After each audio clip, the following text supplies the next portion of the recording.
Ici, sur le Piémont pyrénéen, on a créé une filière agroalimentaire. On produit du grain et on fabrique des pâtes.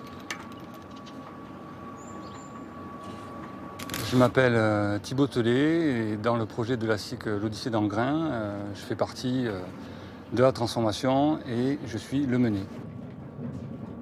Le métier de meunier, je le trouve très intéressant dans le sens où on a tous les métiers. C'est un moulin, on a de l'eau, il faut gérer l'hydraulique, il faut gérer l'entretien, ça s'entretient aussi, donc il faut être bûcheron, il faut être maçon, il faut être électricien, il faut être charpentier, c'est tous les métiers. Le moulin, il était vide, mon grand-père avait vendu toutes les machines, il a fallu être ingénieur aussi pour reconcevoir tous les systèmes, retrouver des écrits. C'est une histoire familiale.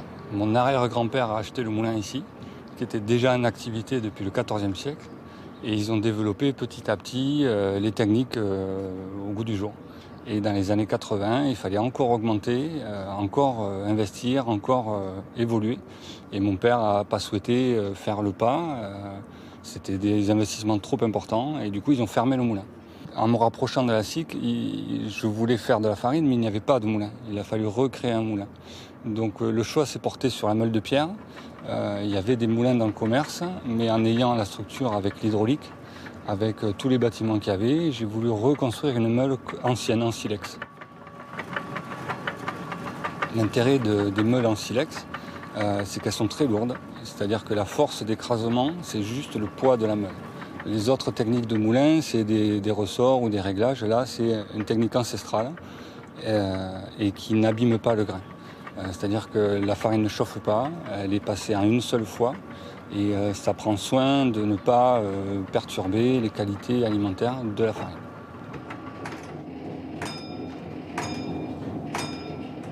Le problème de l'agroalimentaire, c'est qu'il faut aller vite. Il faut faire beaucoup de débit, il faut faire beaucoup de rendement, il faut que ça coûte pas cher. Donc ils ont trouvé une technique au début du siècle avec des rouleaux en fer pour écraser le grain en passant 9 fois à travers des rouleaux.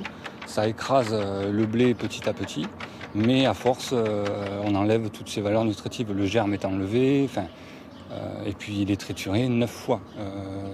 Là, on est sur un seul passage et les rendements, par contre, horaires sont beaucoup plus faibles. Et nous, on cherche à faire petit, mais durable.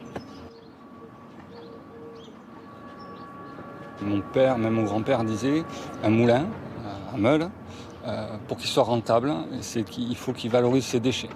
C'est-à-dire qu'on ne va pas gagner sa vie vraiment sur la farine, mais on va gagner sa vie sur tous les intérêts que ça nous amène de faire de la farine.